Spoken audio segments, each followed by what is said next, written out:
पहिले पहिले हम करनी छठ मैया बरत तोहार, छठ मैया बरत तोहार। जय छठी मैया, बहुत बहुत स्वागत, अभिनंदन, नमस्कार, शुभ संध्या, जय हिंद, जय भारत। छठ मैया की जय हो। परिचर्चा के 198वें पायदान पर आप सभी का स्वागत है, अभिनंदन है। दो कम दूर हैं हम दोहरी शतक के लिए। उल्लास है, उत्सव है और आज एक खास पेशकश, क्योंकि आज खास दिन है। 4 दिवसीय छठ पर्व नहीं, इसे महापर्व कहा जाता है। आज दूसरा दिन है जिसे खरना के नाम से हम जानते हैं और आज छठ मैया की महिमा गाने हम पहुंचे हैं। हिंदी साहित्य संस्थान के पटल पर आप सभी का स्वागत, अभिनंदन करती हूँ और आज खरना की विशेष शुभकामनाएं। और खर का मतलब होता है वो खर पतवार, उसकी भी आवाज नहीं आनी चाहिए जब खरना का व्रत जो व्रती होती हैं वो खोलती हैं। तो इस तरह का प्रावधान है आज। और खीर पूड़ी या खीर रसिया, रसिया कहते हैं गुड़ की खीर को बिहार में। दोस्तों, मुख्यतः यह बिहार का त्योहार है और बिहार से अब पूरी दुनिया में यह त्योहार मनाया जाता है। ये आस्था का पर्व है, ये विश्वास का पर्व है। और आस्था विश्वास लिए अलग अलग प्रांत से हमारे पास वक्ता के रूप में बेहद विदुषी महिलाएं आज मौजूद हैं हमारे स्टूडियो में। और हम आज छठ मैया की महिमा गाएंगे और छठ मैया के महत्व, छठ पूजा के महत्व के बारे में बात करेंगे। लेकिन उससे पहले जरा सी बात दिल से दिल तक वाली, क्षमा प्रार्थी हूं विलंब के लिए। रही बात छठ पर्व की, तो छठ पर्व की मान्यता है कि त्रेता युग में मां सीता ने व्रत रखा था, सूर्य देव की उपासना की थी, उन्हें धन्यवाद देने के लिए, उनका आभार करने के लिए, जब अयोध्या श्री राम आए थे। उसके बाद द्वापर युग में कर्ण ने, क्योंकि कर्ण सूर्य पुत्र थे, तो कर्ण ने उपासना की थी और साथ में माता कुंती ने भी। और अगर हम भारतवर्ष की बात करें, इन दिनों की बात करें, कलयुग की बात करें, 1961 में पहली बार व्रत रखा गया, जो कि बिहार राज्य में रखा गया। तो बिहार से ये परंपरा चलती आ रही है। तो हमने सोचा कि बिहार के लोगों को पता है छठ पूजा क्या है, छठ का महत्व क्या है, छठ की महिमा क्या है, क्यों ना हम अलग प्रांत के लोगों को यहाँ पर आज वक्ता के रूप में आमंत्रित करें, जो बताएंगे कि छठ करते नहीं है, छठ पूजा उनके यहाँ होती नहीं है, लेकिन छठ पूजा के प्रति उनका लगाव, उनकी आस्था अटूट है।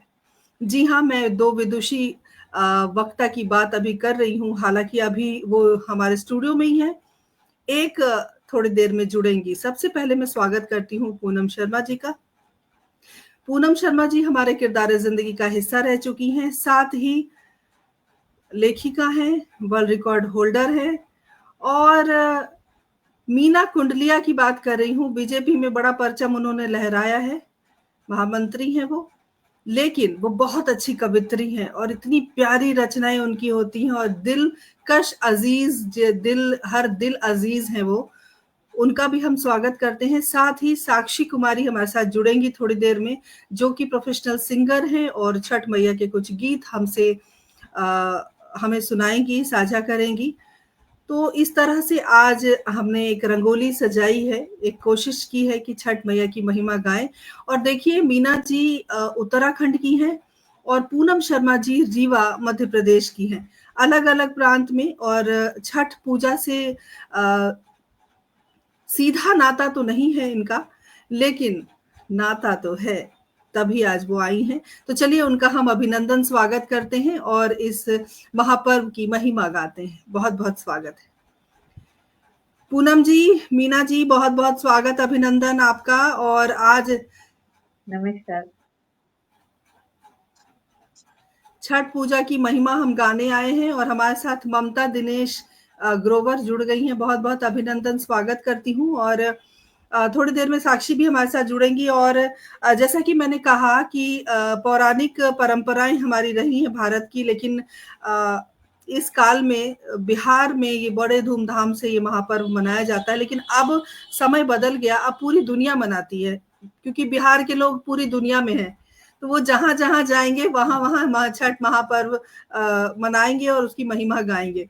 तो पूनम जी आप रीवा से हैं और मीना जी आप उत्तराखंड की हैं। सीधे तौर पर बिहार से आपका नाता नहीं है, लेकिन छठ पूजा से आपका वास्ता रहा है। तो मैं सबसे पहले पूनम जी आपके पास आना चाहती हूँ और मैं चाहूंगी कि जो छठ पर्व की महिमा गाने हम यहाँ पहुंचे हैं परिचर्चा के माध्यम से, उस पर आप प्रकाश डालें और अपना जो व्यक्तिगत अनुभव है छठ पर्व को लेकर वो हमारे दर्शकों से साझा करें। आपका बहुत बहुत स्वागत है। आदरणीय डॉक्टर पुष्पलता तनेजा जी जुड़ गई हैं। तनेजा जी मैं चरण स्पर्श करती हूँ, क्योंकि आपके घर में शादी है, उसके बावजूद आप हमारे कार्यक्रम को देखने आती हैं। तो आपको एक व्यूअर्स का बहुत बड़ा खिताब मिलने वाला है हिंदी साहित्य संस्थान ट्रस्ट की ओर से। आपका बहुत बहुत अभिवादन है। और पूनम जी चलिए परिचर्चा शुरू करते हैं, क्योंकि हम थोड़े लेट हो गए हैं आज, लेकिन कहते हैं ना देर आए दुरुस्त आए। तो पूनम जी स्वागत है। सभी को मेरा नमस्कार, अभिनंदन, और मुझे इस मंच पर आमंत्रित करने के लिए वैभवी जी आपका बहुत बहुत शुक्रिया, बहुत बहुत आभार। तो छठ पर्व के बारे में बात करनी है तो कैसे कहूँ, मतलब इतना पवित्र दिन होता है, इतना पवित्र 4 दिवसीय ये त्योहार होता है कि ये अब से नहीं, हमारे वैदिक काल से चला आ रहा है। अब शुरुआत, और ये पर्व सिर्फ हिंदुओं में नहीं मनाया जाता, ये इस्लामिक लोगों में भी मनाया जाता है। ऐसी मान्यता रही है कि कुछ लोग इस्लामिक धर्म के लोग भी, और भी धर्म के लोग भी इस पर्व को मनाते रहे हैं। तो ये सिर्फ एक जगह की कहते हैं कि बिहार की ही नहीं, ये मैथिली की, हमारी पश्चिमी बंगाल की, सब तरफ इसकी बहुत ज्यादा मान्यता है। छठ पर्व जो है वो वर्ष में 2 बार मनाया जाता है। एक बार चैती छठ पर्व होता है जो चैत्र माह में मनाया जाता है, और इस समय जो चल रहा है ये कार्तिक छठ पर्व है, इसे कार्तिकी छठ के नाम से हम लोग जी जानते हैं। पूनम जी, लेकिन जो चैती छठ होती है ना, उसके बारे में बहुत ज्यादा बहुत कम लोग करते हैं, लेकिन ये जो कार्तिक छठ होता है ये हर घर में होता है। जी जी जी जी, ये हर घर में होता है, और ये भाई दूज के तीसरे दिन से शुरू होता है। पहला दिन जो होता है उसे बोलते हैं वो नहाए खाए बोलते हैं उसे, पहले दिन को। नहाए खाए जी का मतलब होता है घर में साफ सफाई हो जानी चाहिए, अच्छी तरह से नहाओ धो तैयार हो जाओ, अपने घर को तैयार करो, अपने सभी मतलब आस पड़ोस जो है उसे पूरी तरह से उस चीज के लिए, पर्व के लिए तैयार हो जाओ। और उस दिन लौकी लौकी की सब्जी और लौकी की सब्जी चने और की चावल, दाल, घी, सेंधा नमक, इन सब चीजों के चने साथ में पूजा होती चने है। की दाल में लौकी डाल के उसकी दाल बनती हाँ है जी, हाँ और जी। अरवा चावल हाँ, बनता है और फिर पकौड़े बनते हैं, आलू गोभी की सब्जी हाँ, बनती है। इस तरह से व्रत की शुरुआत होती है। बहुत हाँ, बस इसी चटकीले तरह से। तरीके हाँ, से व्रत की शुरुआत होती है और बहुत देखिए पूनम जी मैं बताना चाहती हूँ कि चूंकि हमारे घर में ये पूजा होती है, तो ये एक अलग लेवल पर हमको मतलब आत्मा से परमात्मा का एक ऐसा जुड़ाव होता है इन 4 दिनों में कि आपको हर जगह पूरा वातावरण एकदम सुगंधित और बहुत पवित्र पवित्र लगेगा। और इतने नियम होते हैं, इतनी निष्ठा से लोग इस व्रत को करते हैं। आप यकीन मानिए बिहार में तो घाटों को ऐसे सजाया जाता है कि दिवाली के बाद से, चूंकि पटाखे बहुत फूटते हैं, दिवाली के बाद से पूरे सड़क से लेके घाट तक की सफाई होती है, झाड़ू लगाया जाता है, उसको धोया जाता है। मतलब मैं क्या कहूँ, आप अपनी बात रखिए, मैं तो ऐसे ही भावुक हो रही हूँ, इसलिए बात निकल रही है। आपका नहीं, आपने स्वागत। सच कहा वरुण जी, वास्तव में ये एक पवित्रता का त्योहार माना जाता है। और सबसे अच्छी बात है, ये किसी लिंग से संबंधित नहीं है कि इसको सिर्फ स्त्रियां करेंगी या सिर्फ इसको पुरुष करेंगे, ये सभी के लिए है। और 36 घंटे लगातार का जो व्रत होता है, ये वास्तव में अपने आप में एक अंदर से आपको एक बहुत बड़ी वो होती है कि आप इसको किस तरीके से कर पाए। 36 घंटे बिना अन्न जल के रह पाना बहुत एक मुश्किल कार्य होता है, और फिर भी इसे लोग उतनी ही निष्ठा और उतनी ही पवित्रता के साथ करते रहे हैं। और ये सिर्फ अब इंडिया में ही नहीं है, बाहर विदेशों में भी उसी पवित्रता के साथ जहां पर लोग जा रहे हैं, वहां पर भी इसको उसी पवित्रता के साथ अभी भी मना रहे हैं, तो ये अपने आप में एक बहुत पवित्र त्योहार माना जाता है। इसमें सबसे अच्छी चीज है, हम प्रकृति को धन्यवाद देते हैं इस त्योहार के द्वारा। प्रकृति की वायु, सूर्य देव, चंद्र देव, अग्नि, जल, हमें इसमें सब चीजों के लिए हमें थैंकफुल होते हैं जो हमें जीवन देते हैं। हम उन सबको धन्यवाद दे रहे होते हैं जिनसे हमें कहीं ना कहीं, हम तो पुराने जो हमारे पर्व होते थे वो सभी इसी तरीके के होते थे जहां पर हम प्रकृति को धन्यवाद दे रहे होते थे। और उसी तरीके से ये भी हमारा एक पर्व है जिसमें चारों दिन हम चाहे सूर्य के उगते हुए रूप को देख रहे हैं या सूर्य के ढलते हुए रूप को देख रहे हैं, और हम उसको धन्यवाद दे रहे हैं, उसको थैंक यू कर रहे हैं।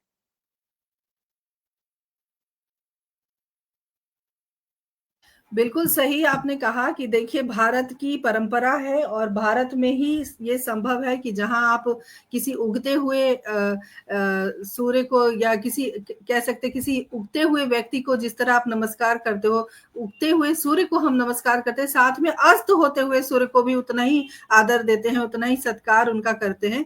तो ये सिर्फ भारत में संभव है, कहीं और नहीं है।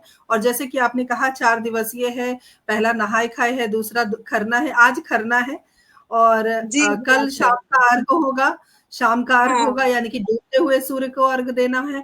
और मंगलवार सुबह को जी, और सुबह का अर्घ होगा। और ये बहुत ही आनंदमय वातावरण होता है और बड़ा आनंद आता है, बच्चे बड़े उत्साही होते हैं।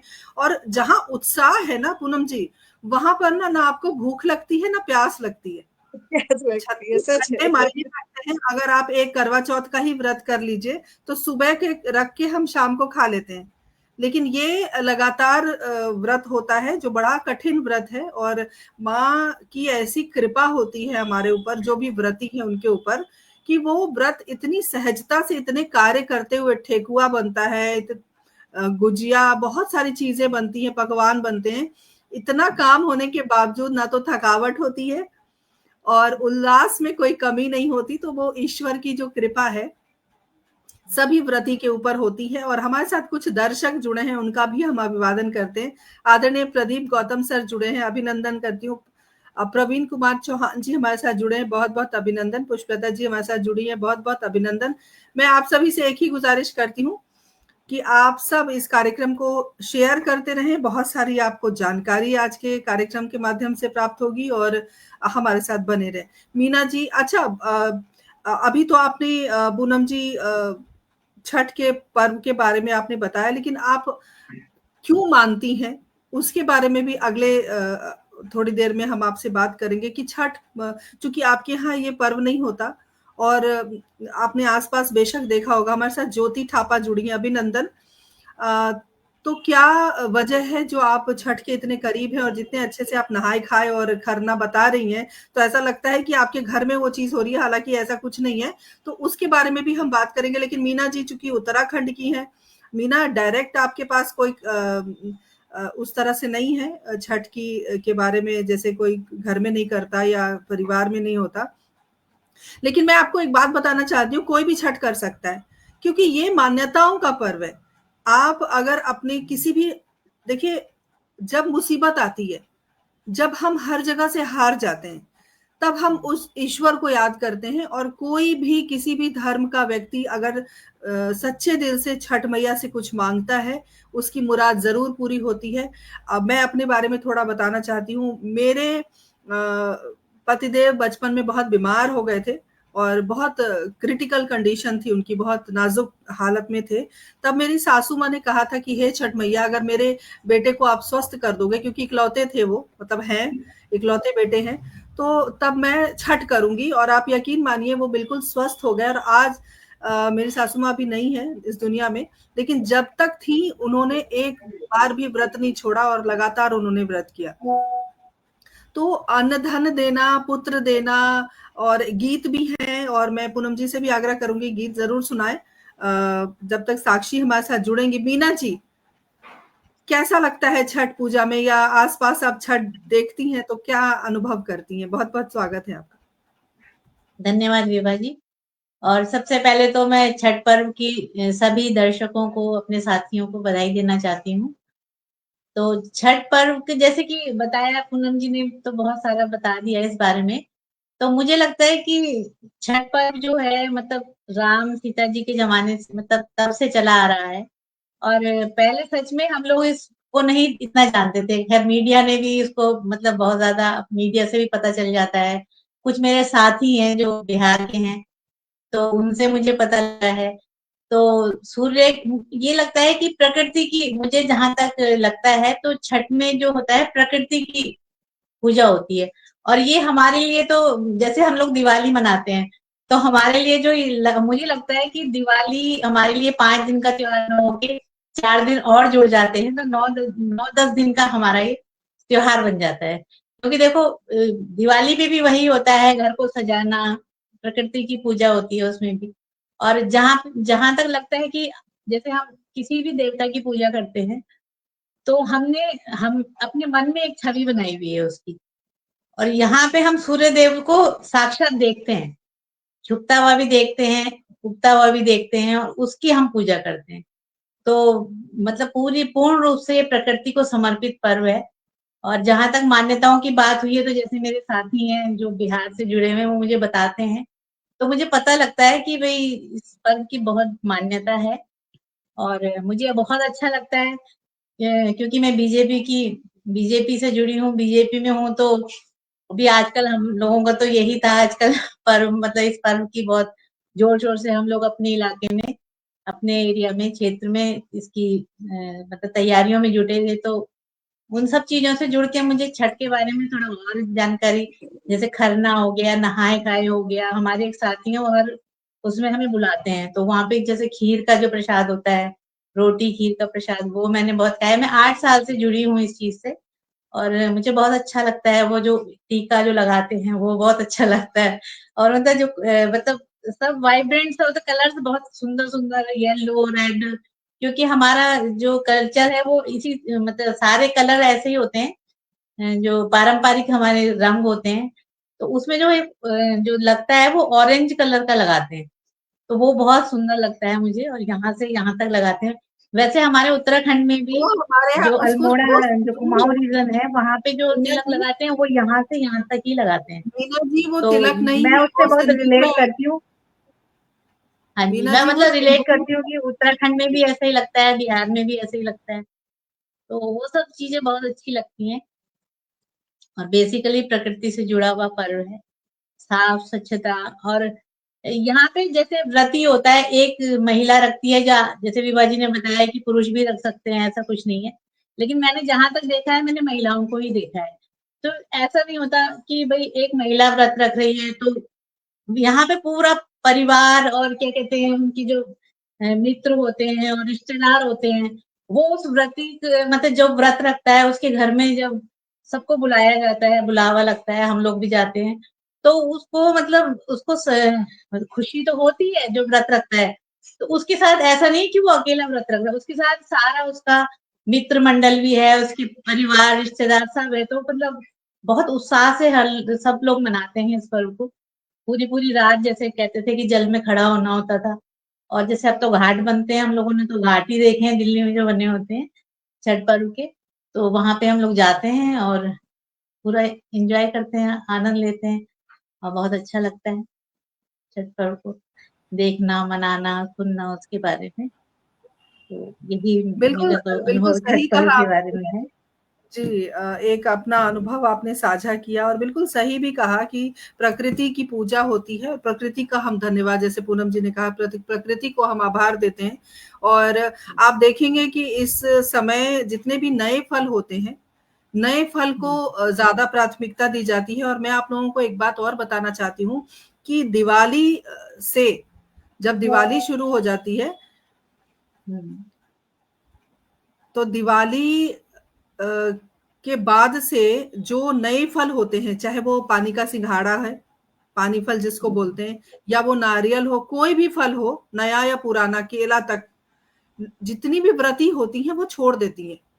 जो फल छठ पूजा में चढ़ाया जाएगा, चढ़ाया जाता है।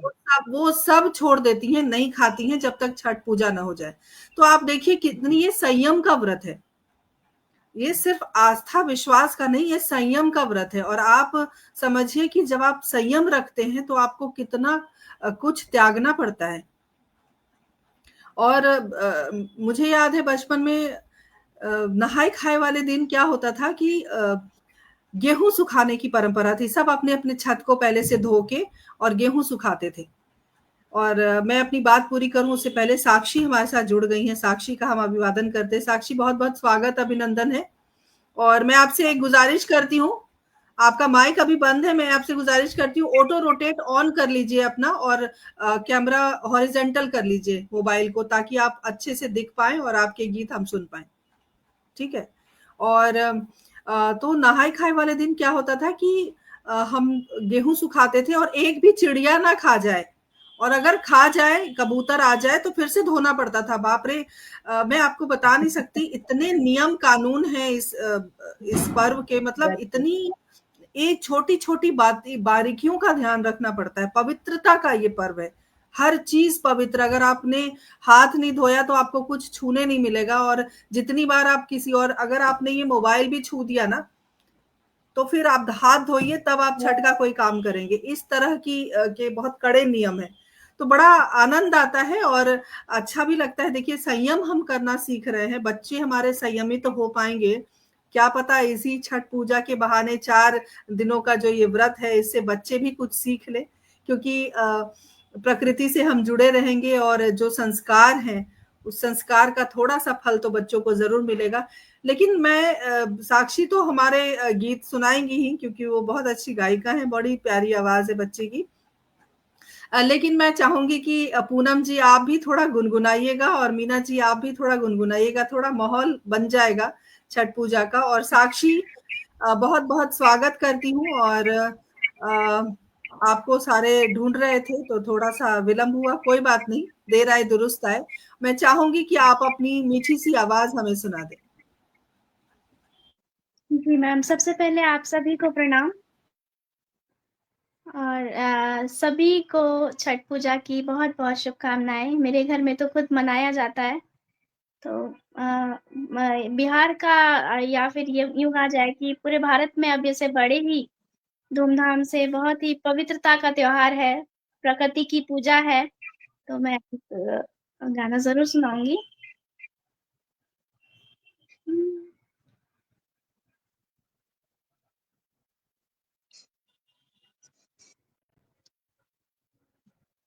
पहिले पहिले हम कईनी छठी मैया बरत तोहार, छठी मैया बरत तोहार। करिहा क्षमा छठी मैया, भूल चूक गलती हमार, भूल चूक गलती हमार। नारियर के रवा घौदवा, साजल नदिया किनार, साजल नदिया किनार। लीना रग छठी मैया,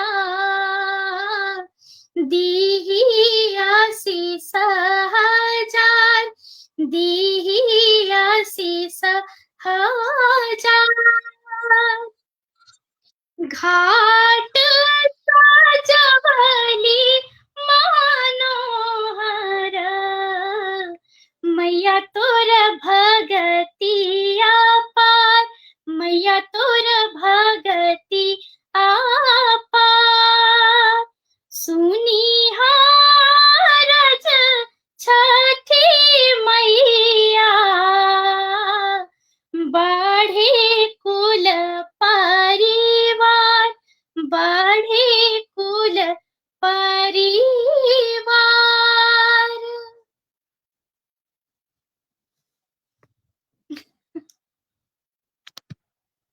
बहुत सुंदर। और आप सबको बताना चाहती हूँ, अभी अभी साक्षी की एक एल्बम भी आई है जिसमें साक्षी ने बहुत सारे छठ के गीत गाए हैं। तो वाकई बिहार की बेटी हैं, आपके ऊपर सभी को गर्व है और बहुत प्यारी आवाज है। और मैं चाहूंगी कि कुछ और आप सुनाएं, क्योंकि दिल अभी भरा नहीं।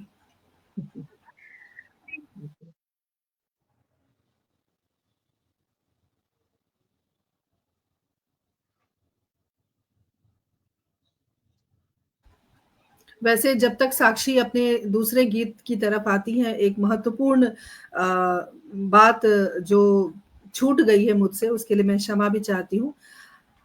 स्वर्गीय आदरणीय शारदा सिन्हा जी को कोई नहीं भूल सकता। पिछले साल छठ पूजा के अवसर पर ही उनका देहांत हुआ। लेकिन आप ये देखिए कि अगर छठ है तो शारदा सिन्हा की आवाज, हर घर तक छठ पहुंचाया है उन्होंने। और जब तक पृथ्वी पर छठ पूजा होगी, उनके गीत अमर रहेंगे, शारदा सिन्हा जी अमर अमर रहेंगी। तो इस मंच के माध्यम से आप सभी की ओर से, पूरी टीम की ओर से मैं भावभीनी श्रद्धांजलि उन्हें अर्पित करती हूँ, उन्हें नमन करती हूँ, उन्हें याद करती हूँ आज के दिन में। और उन्हीं के गाए हुए गीत हम सब गुनगुनाते हैं, सब गाते हैं। जी साक्षी, सुनाइए।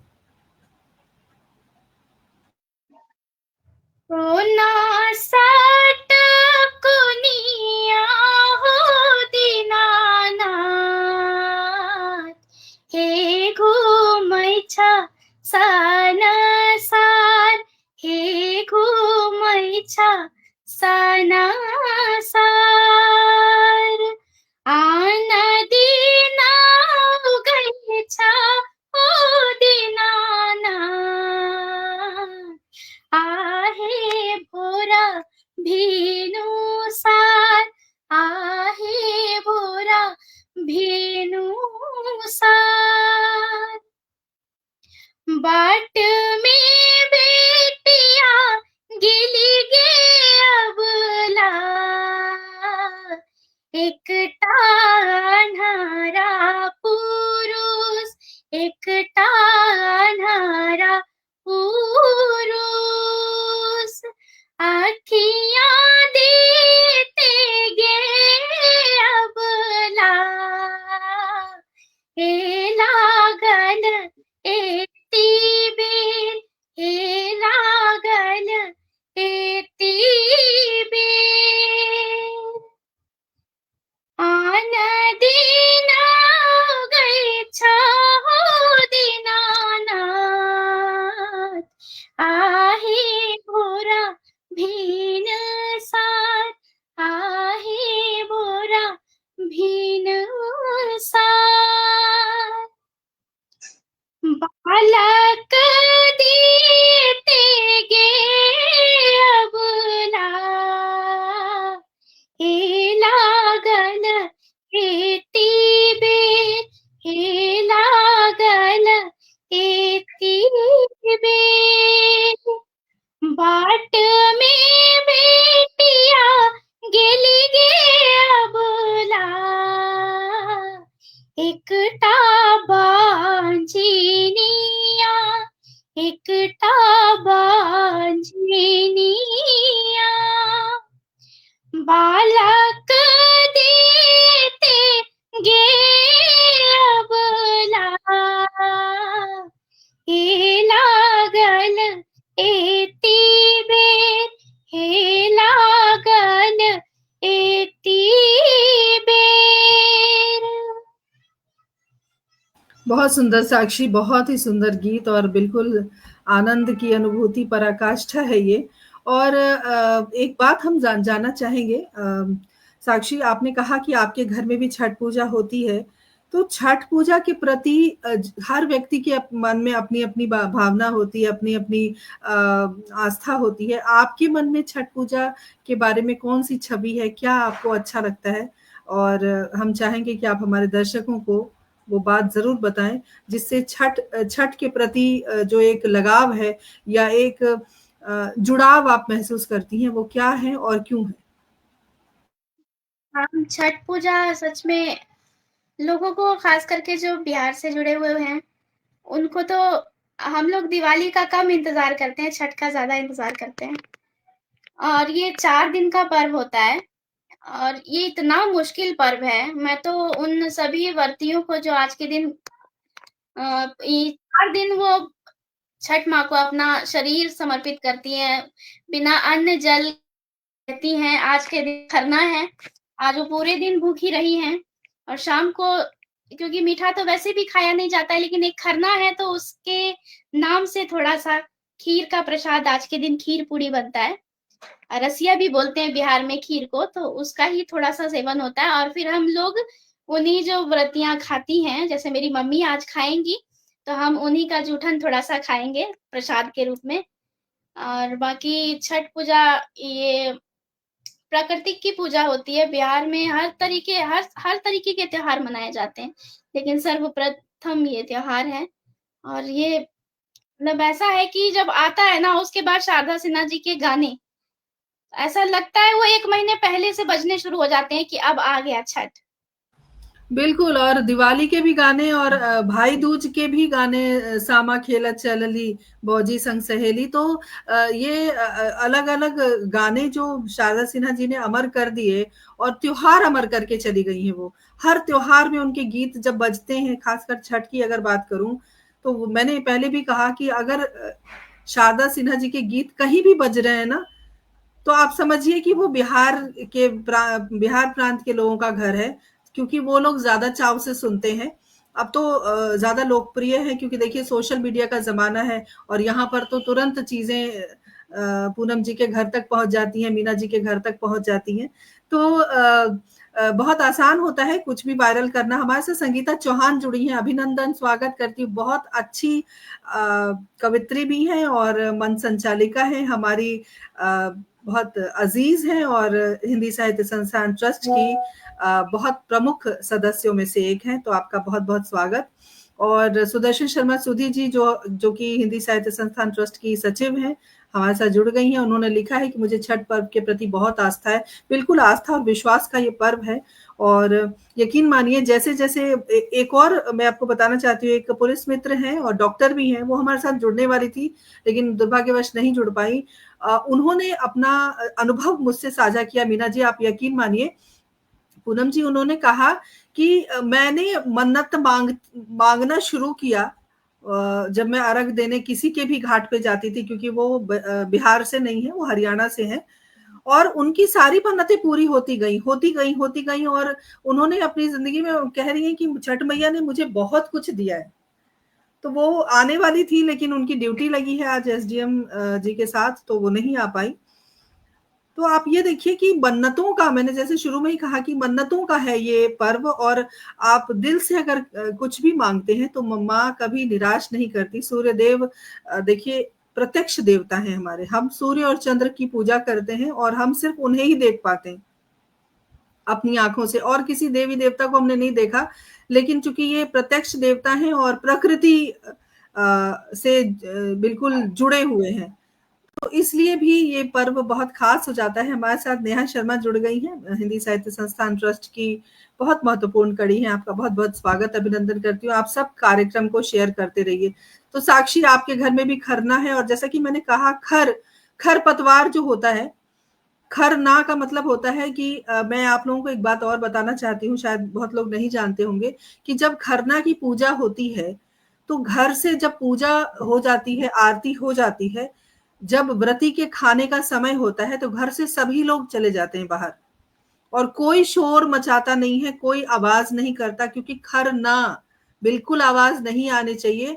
और पौराणिक एक मान्यता है, मेरी दादी सुनाया करती थी कहानी, हालांकि कभी इस तरह से देखा नहीं, लेकिन दादी कहती थी कि मैंने पूछा था एक बार दादी से कि क्यों करते थे, मतलब इस तरह से घर से सबको निकाल देना और चुपचाप खाना या चुपचाप पूजा करना। तो उन्होंने कहा कि कभी किसी व्रती ने शोर शराबे में खाना पूरा कर लिया था अपना, बाद में जब वो दरवाजा खोलकर बाहर आई तो उनका पूरा जो मुंह है वो टेढ़ा हो गया था।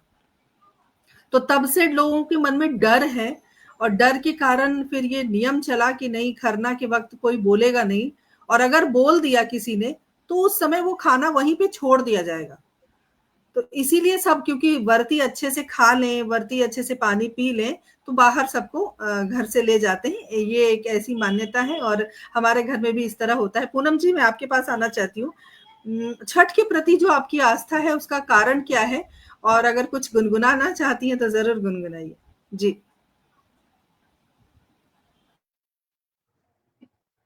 माइक बंद है आपका।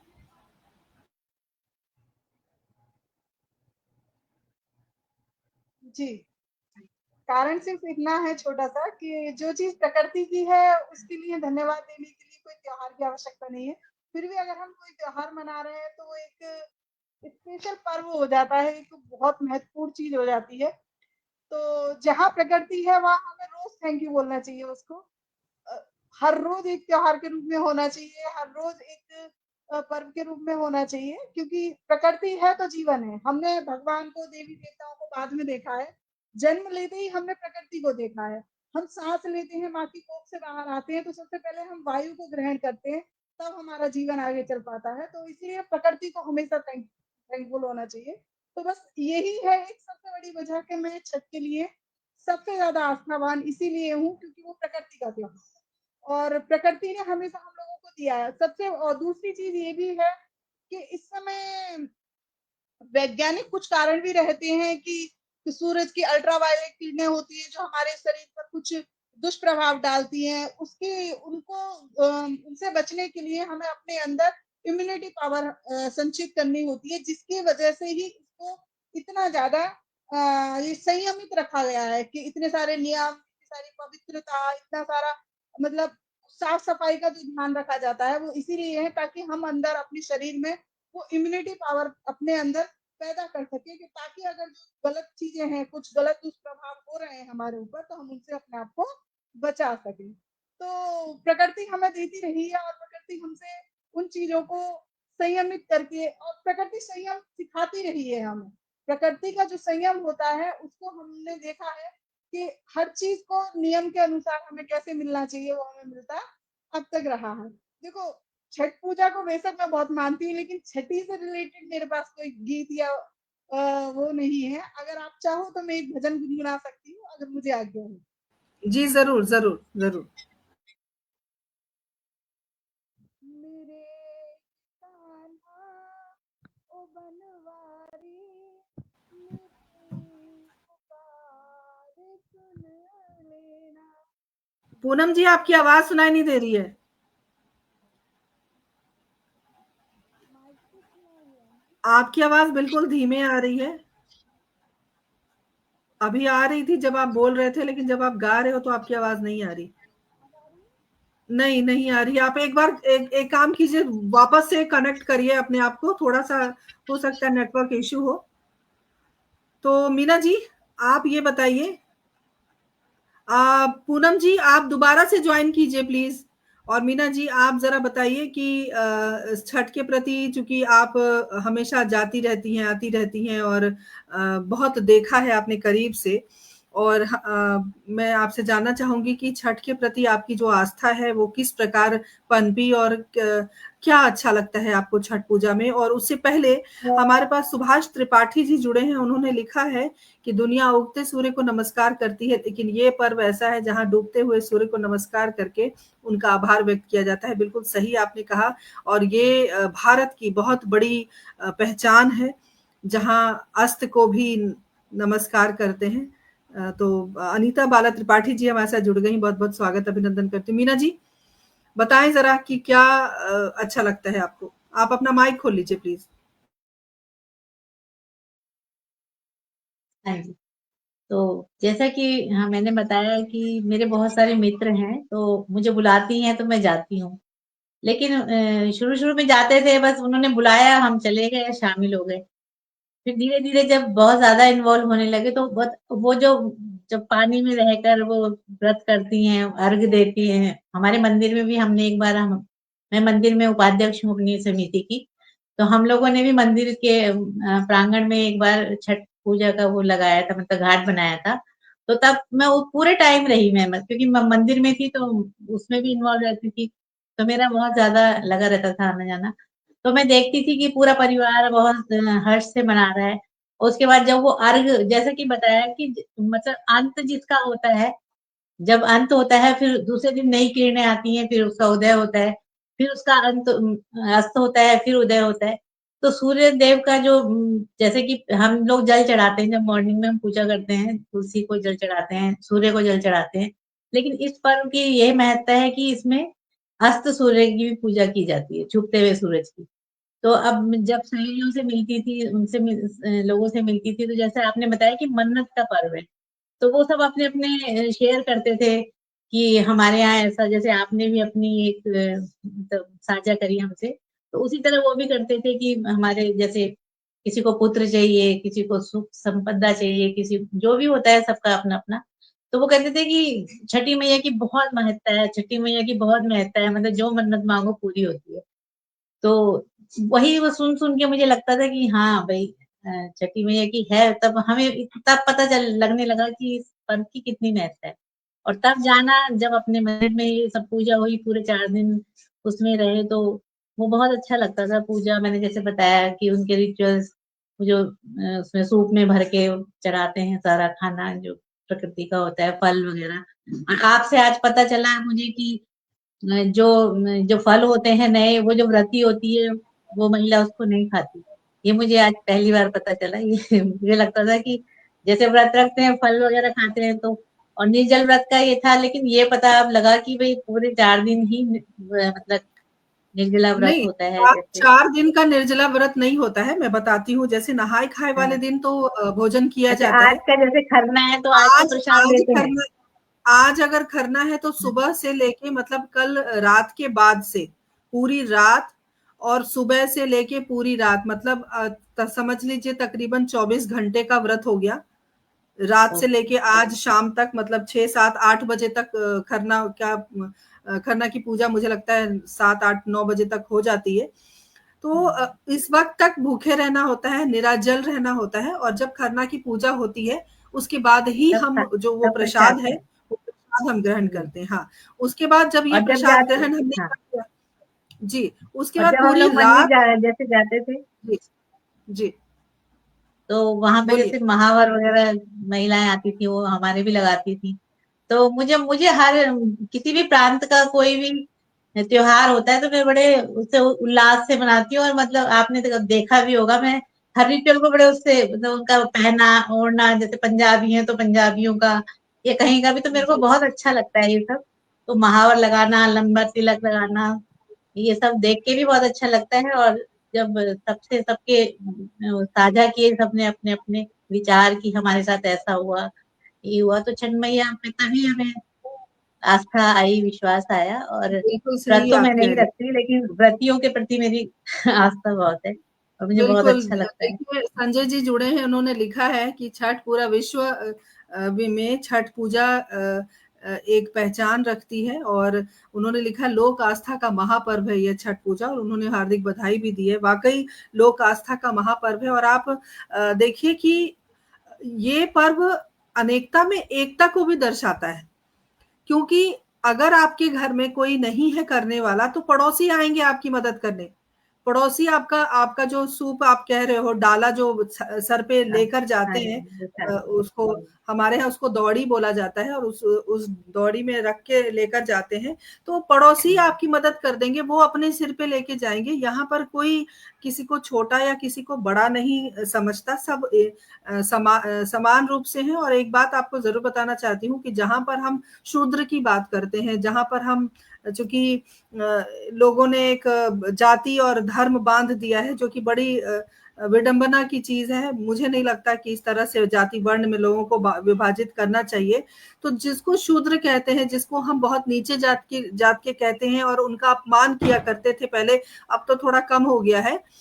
आप यकीन मानिए, उन्हीं के द्वारा बनाए गए सूप से माँ की पूजा होती है, और अगर वो सूप ना बनाए तो माँ की पूजा हो ही नहीं सकती। तो आप देखिए, प्रकृति जब किसी के साथ दुर्व्यवहार नहीं कर रही, प्रकृति जब सबको समान दर्जा दे रही है, तो हम और आप क्यों दे रहे हैं। तो इस कार्यक्रम के माध्यम से इस बात को भी मैं रखना चाहती हूँ कि प्रकृति ने कभी भेदभाव नहीं किया, तो हम और आप क्यों भेदभाव करते हैं। इसीलिए कभी किसी की जात मत पूछिए, कभी किसी का सरनेम मत पूछिए, और मुझे कभी अपनी बात अगर बताऊं तो मुझे कभी आदत नहीं है किसी से पूछने की तुम्हारा सरनेम क्या है, क्योंकि सरनेम से बहुत चीजें पता चलती हैं कि ये किस जाति का है या किस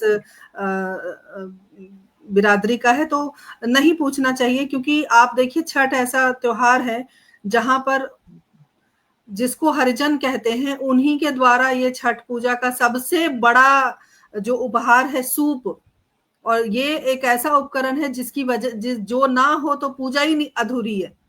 तो आप समझिए कि ये एक सद्भावना का त्योहार है, ये आपसी भाईचारे का त्योहार है। और हमारे साथ सुभाष त्रिपाठी जी जुड़े हैं, उन्होंने एक संदेश भेजा है, मैं पढ़ना चाहती हूँ, आप सबके लिए है ये संदेश।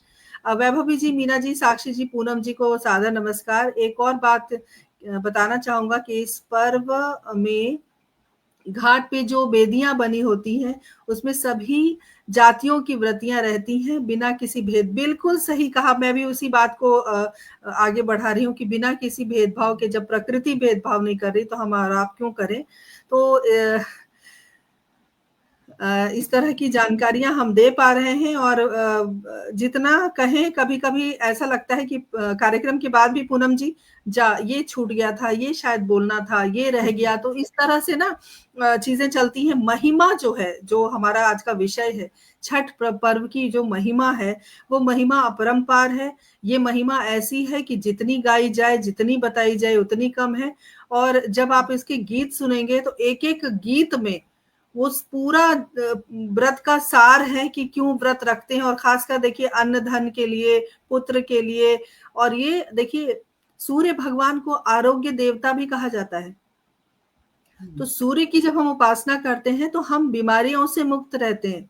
आप सूर्य को अगर जल देते हैं सुबह तो आप चर्म रोग से दूर रहेंगे, क्योंकि स्किन डिजीज जिसको कहते हैं ना, तो सूर्य देव में वो पावर है, वो शक्ति है जो आपके चर्म रोगों को दूर कर देते हैं। तो ये ऐसा त्योहार है, ऐसा व्रत है जहां पर आप कहते ना, काया मांगने गई थी और सूर्यदेव ने काया दिया, सूर्यदेव ने बच्चा दिया, वंश बढ़ाया, सूर्यदेव ने धन दिया। तो सूर्यदेव से जो मांगोगे आप इस व्रत के दौरान, वो बिल्कुल सभी की मनोकामना पूर्ण होती है। और रोशनी रहेजा हमारे साथ जुड़ी हैं, बहुत बहुत अभिनंदन। छठ पूजा की शुभकामनाएं दे रही हैं आप सबको, छठ पूजा की शुभकामनाएं, और ईश्वर सदैव आपके ऊपर कृपालु रहे। साक्षी, क्या कुछ सुनाएंगी आप? मैम बिल्कुल, मुझे तो बड़ा ही अच्छा लग रहा है मैम इस लाइव सेशन में जुड़कर, इस प्रोग्राम में जुड़कर। आपकी आवाज बहुत दूर तक जा रही है साक्षी, हम सब आनंदित हो रहे हैं। और आने वाले जो जितने ये कार्यक्रम जहां भी शेयर किया जाएगा वहां तक आपकी आवाज पहुंचेगी। और छठ मैया की आपके ऊपर कृपा हो और आपका भाग्य उदय हो, ऐसी कामना हम करते हैं। आप कुछ अच्छा सा सुनाना चाहती हैं, जरूर सुनाएं। शारदा सिन्हा मैम का ही बहुत ही प्यारा सा भजन है। मांगीला हम वरदान छठी मैया, मांगीला हम वरदान, मांगीला हम वरदान है गंगा मैया, मांगीला हम वरदान, मांगीला हम वरदान। मैया हे गंगा मैया, हे गंगा मैया, मैया हे गंगा मैया, मैया हे गंगा मैया। मांगीला हम वरदान हे गंगा मैया, मांगीला हम वरदान, मांगीला हम वरदान। मैया हे गंगा मैया, मैया हे गंगा मैया। जनकपुर नैहर देहा, सासुर वधपुर समा, जनकपुर नैहर देहा,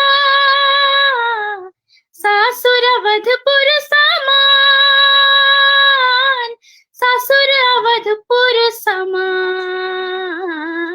मैया हे गंगा मैया, मैया हे छठी मैया।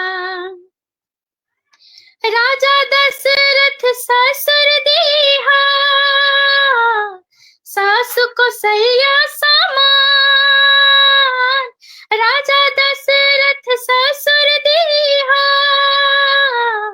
सासु को सैया समान, सासु को सैया समान। मैया हे गंगा मैया, मैया मैया, मैया हे गंगा मैया, मैया हे गंगा मैया। पार्वती हमरा बनैहा, स्वामी शंकर समान। पार्वती हमरा बनैहा, स्वामी शंकर समान, स्वामी शंकर समान। मैया हे गंगा मैया, मैया हे गंगा मैया, मैया हे गंगा मैया, मैया हे गंगा मैया। राम जैसन बेटा तो देहा, बेटी सीता समान। राम जैसन बेटा तो देहा, बेटी सीता समान, बेटी सीता समान।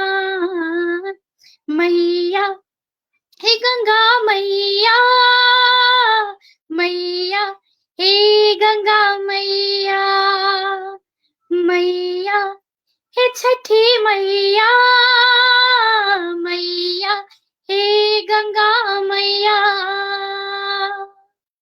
वाह वाह वाह वाह, बहुत सुंदर, बहुत सुंदर, बहुत बहुत आनंद आया। और पुष्पलता जी ने एक प्रश्न पूछा है, इस व्रत की क्या कोई सीमा है? तो मैं आपको बताना चाहती हूँ, अभी हाल ही में एक वीडियो बहुत वायरल हो रही है जिसमें 90 साल की दादी हैं, उन्होंने भी व्रत रखा है। तो आप समझिए कि ये वाकई आस्था और विश्वास का पर्व है कि आपके अंदर वो ऊर्जा आ जाती है कि आप कितने भी उम्र के हो, फर्क नहीं पड़ता। और अमूमन शादीशुदा महिलाएं करती हैं ये व्रत, बच्चे नहीं करते हैं।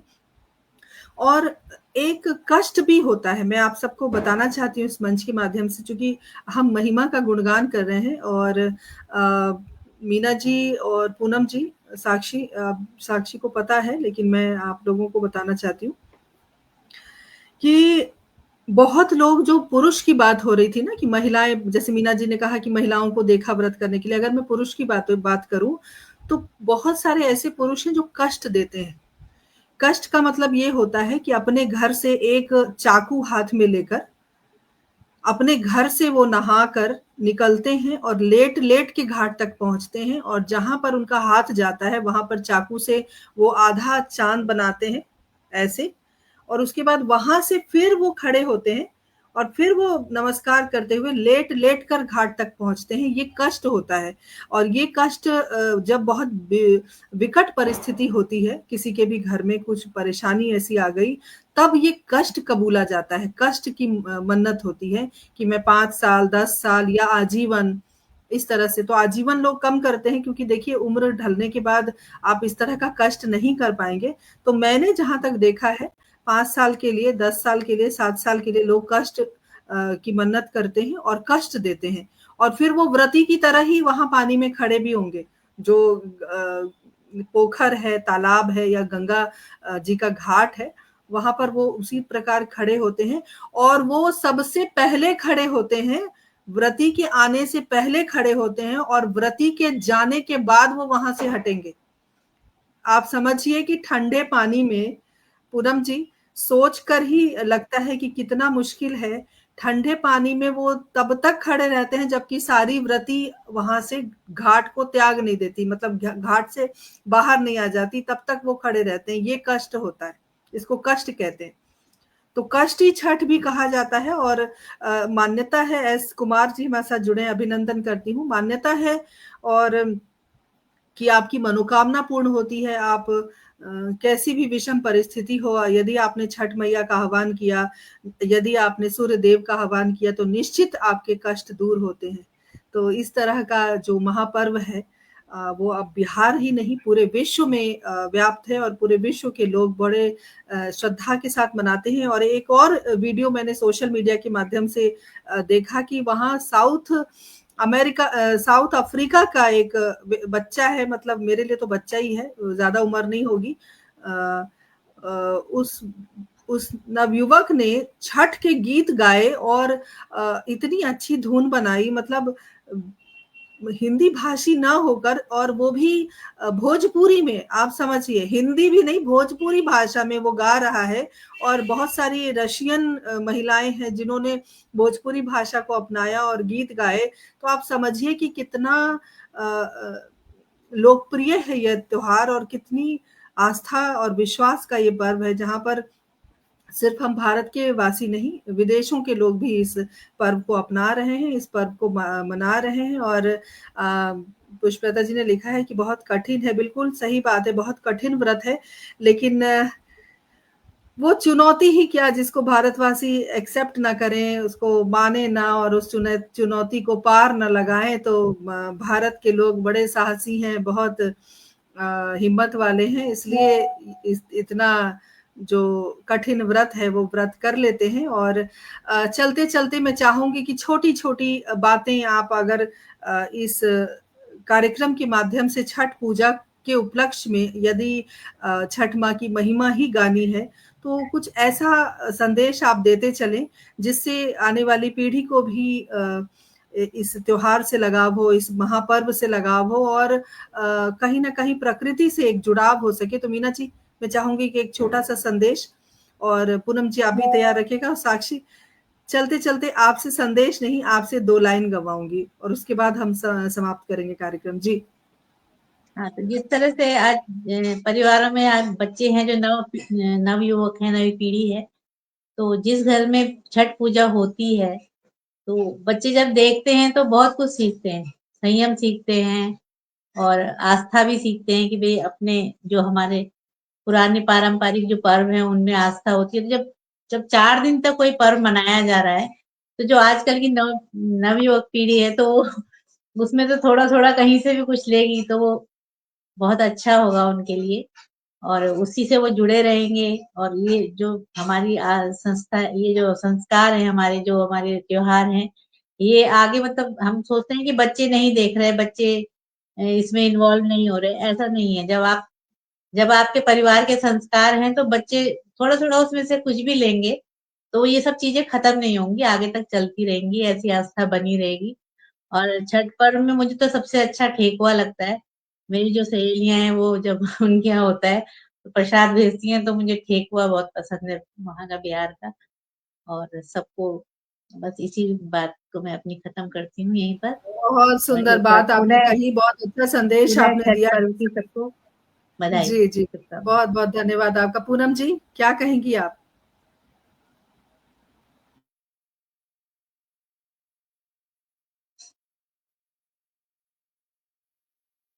आवाज आ रही है मेरी अभी?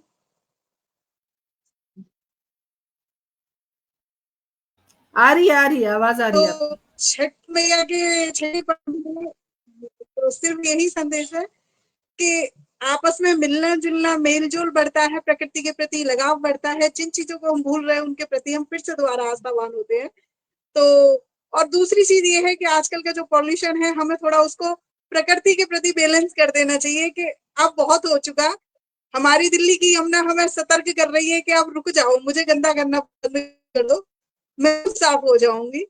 तो उस चीज के लिए बस ये है कि लोग प्रकृति के प्रति आगे बढ़ पाए, रुझान रख पाए अपना।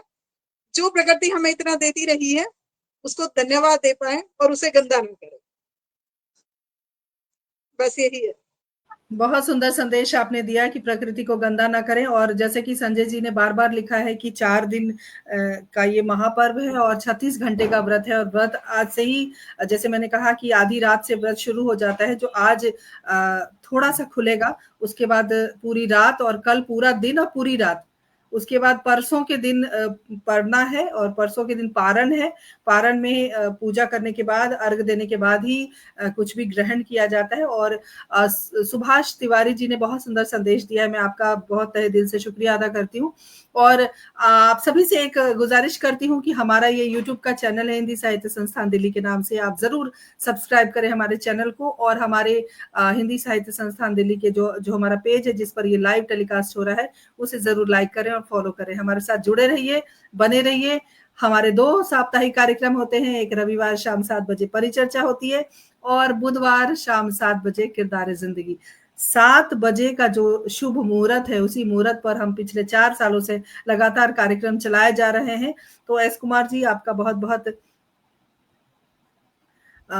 स्वागत करती हूँ, और हमसे जुड़े रहने के लिए जितने भी लोग हमारे साथ आज बने हैं, जुड़े हैं, सभी का दिल से धन्यवाद करती हूँ, और माँ छठ की कृपा आप सब पर बनी रहे। साक्षी, चलते चलते कुछ अगर गुनगुनाना चाहती हैं तो जरूर गुनगुनाएं। और मैं आपके गीत सुनने से पहले मीना जी और पूनम जी और साक्षी, आप तीनों का बहुत बहुत आभार व्यक्त करती हूँ इतनी सुंदर परिचर्चा को एक ऊंचाई प्रदान करने के लिए। और आज की परिचर्चा बहुत सार्थक रही। हमने माँ छठ की महिमा का जो गुणगान किया है, लोगों तक ये बात जरूर पहुंचेगी। और साक्षी, और क्या जैसे विभा जी, एक बात कहना चाहूंगी। जरूर जैसे जरूर। आपने बताया, जैसे नव पीढ़ी की बात हो रही है, तो मैं नहीं, मतलब जैसे मैं भेदभाव छूत, मतलब जातिवाद को मैं नहीं मानती। एक तो मैं बीजेपी से जुड़ी हूँ, तो हम तो ऐसा कर ही नहीं सकते कि भाई भेदभाव तो हम कहीं पे भी नहीं रखते। जैसा मोदी जी चलते हैं ऐसे हम भी चलते हैं। तो जब आपने बताया कि जो उसका सूप बनता है वो एक सब हरिजन जो होते हैं लोग, वो लोग बनाते हैं, तो ये बहुत बड़ी बात है। और अगर जो हम अपने परिवार में बच्चों को ये बताते हैं, तो वैसे भी आजकल के बच्चे मतलब ये भेदभाव जात पात नहीं मानते हैं, लेकिन जब ये बात उनको बताई जाती है तो एक आदर सत्कार, उस मतलब वही हमने ही जाति वर्ण हमने ही बनाए हैं, ईश्वर ने तो एक इंसान बना के भेजा था हमें। तो मैं भी इन बातों को नहीं मानती, कोई जाति छोटी नहीं होती, सबका अपना अपना काम है। जो एक वर्ण हमने बांटा है, हमने आपस में ही बांटा है कि मतलब कोई ऐसा पहले नहीं था ये सब। तो जब हम अपने बच्चों को ये सब सिखाते हैं, तो बच्चे तो वैसे भी नहीं मानते किसी भी, मतलब आजकल जाति उसको। तो ये एक बहुत अच्छा संदेश बच्चों में जाता है, और इस तरीके से आगे आगे जाके तो मुझे लगता है ये सब खत्म ही हो जाएगा। जितना थोड़ा बहुत बचा है, इतना है नहीं वैसे, अब इतना बिल्कुल जात पात बिल्कुल को सही लोग बात। नहीं मानते हैं, लेकिन जो मानते हैं वो भी धीरे धीरे, जब पढ़े लिखे बच्चे हैं, बच्चों में जो संस्कार दिए हैं, बच्चे जब समझेंगे सीखेंगे, तो ये धीरे धीरे सब खत्म हो जाए। तो यही कहना चाहती हूँ। धन्यवाद। बिल्कुल सही कहा आपने, धीरे-धीरे चीज़ें ज़रूर समाप्त होंगी, और इस तरह की जो भावना है, उस भावना का अंत करना बहुत ज़रूरी है। सर्वजन हिताय सर्वजन सुखाय विषय पर हमने एक परिचर्चा रखी थी, और हम सभी धर्मों को मानते हैं, सभी धर्मों का आदर करते हैं, सत्कार करते हैं। और साक्षी से गुजारिश करते हैं, साक्षी चलते-चलते कुछ ऐसा सुना दें कि बस आज की शाम तो बस माँ छठ के नाम ही हो जाए। बिल्कुल। मैम,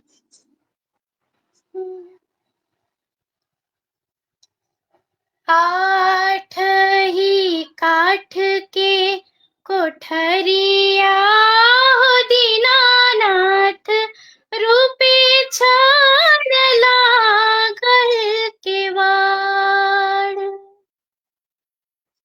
आठ ही काठ के कोठरिया हो दीनानाथ, रूपे छान लागल केवाड़। ताही ऊपर चढ़ी सुतले हो दीनानाथ,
संकट पड़ला मोरा हो दीनानाथ ओहिला के बड़वा धैल ठाड़। नैना संकट पड़ला मोरा हो दीनानाथ ओहिला के बड़वा धैल ठाड़। चादरा घारी हम देखला हो दीनानाथ कौना संकट पड़ला तोहार। काया संकट पड़ला मोरा हो दीनानाथ ओहिला के बड़वा धैल ठाड़।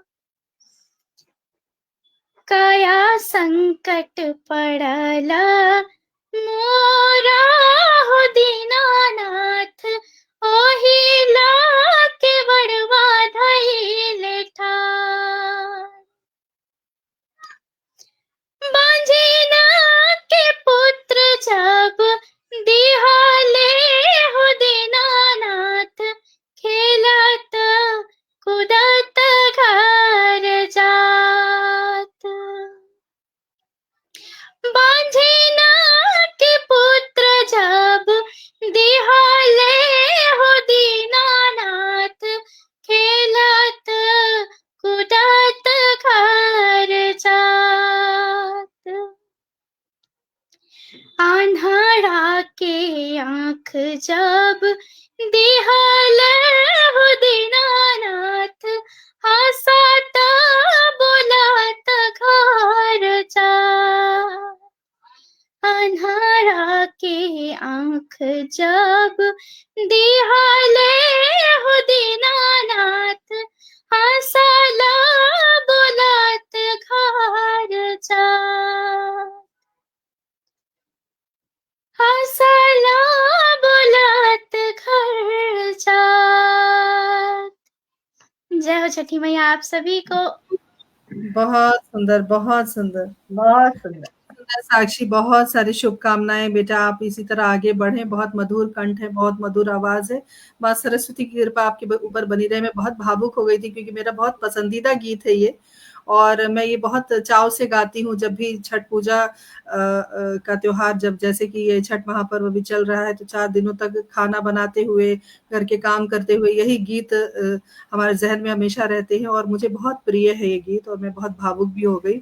और बिल्कुल बहुत सारे रितंबरा सिंह जी हमारे साथ जुड़ी हैं, बहुत बहुत अभिनंदन करती हूँ। सबने जय छठी मैया लिख के भेजा। और देखिए संजय जी ने बड़ी अच्छी बात लिखी है कि हर धर्म के लोग इस छठ पूजा को मनाते हैं। मैं आपको एक बात और बताना चाहती हूँ इस कार्यक्रम के माध्यम से कि मुस्लिम समुदाय के एक व्यक्ति हैं जिनको मैं जानती हूँ व्यक्तिगत तौर पर, उनके घर में उनके छठ पूजा मतलब छठ महापर्व की ऐसी महिमा है कि उनके घर में छठ मैया से मांगने पर उनके घर में पुत्र हुआ। तो आप समझिए कि हर धर्म के लोग छठ महापर्व को मानते हैं और उसी तरह श्रद्धा के साथ जाते हैं। और अगर कोई भी समुदाय के व्यक्ति अगर घाट पर अर्घ देने जाएं तो कोई मना नहीं करता, आप किस जाति के हैं, किस धर्म के हैं, ये कोई नहीं पूछता। और सर्व धर्म के लोग इस महापर्व को मानते हैं और महिमा गाते हैं और पूजा अर्चना करते हैं। आदरणीय डॉक्टर पुष्पलता तनेजा जी, आपका बहुत बहुत मैं आभार व्यक्त करती हूँ। बहुत सुंदर संदेश आपके रहे हैं और हमारे साथ बनी रही हैं आप। अनीता बाला त्रिपाठी जी, बहुत बहुत आपका आभार। SK कुमार जी, बहुत बहुत आभार आपका। संजय जी, बहुत आभार। रोशनी रहेजा जी, बहुत बहुत आभार आपका। जो भी व्यक्ति हमारे साथ कार्यक्रम में पूरे समय बने रहे और जिनके भी संदेश आए हैं, मैं तहे दिल से आपका शुक्रिया अदा करती हूँ। अगर किसी का नाम रह गया हो तो क्षमा प्रार्थी हूँ। और आदरणीय मीना कुंडलिया जी, आदरणीय पूनम शर्मा जी और बिटिया साक्षी, बहुत बहुत मैं आभार व्यक्त करती हूँ इतनी सुंदर चर्चा में शामिल होने के लिए। आपने अपना समय दिया और साक्षी ने गीत गाकर शारदा सिन्हा जी को एकदम जीवंत कर दिया आज हमारे इस पटल पर। पुनः उनको हम नमन करते हैं और छठ पूजा की बहुत बहुत शुभकामनाएं। आप सभी का बहुत बहुत आभार, बहुत बहुत धन्यवाद। और अगली बार फिर नए विषय पर परिचर्चा लेकर शाम 7 बजे हाजिर होगी। तब तक के लिए आज्ञा दीजिए। 2 पायदान हम दूर हैं दोहरे शतक के लिए, तो बस 2 पायदान के बाद हम 200वें एपिसोड के साथ उपस्थित होंगे। तब तक के लिए आज्ञा दीजिए। नमस्कार, जय हिंद, जय भारत, शुभ रात्रि, जय छठी मैया।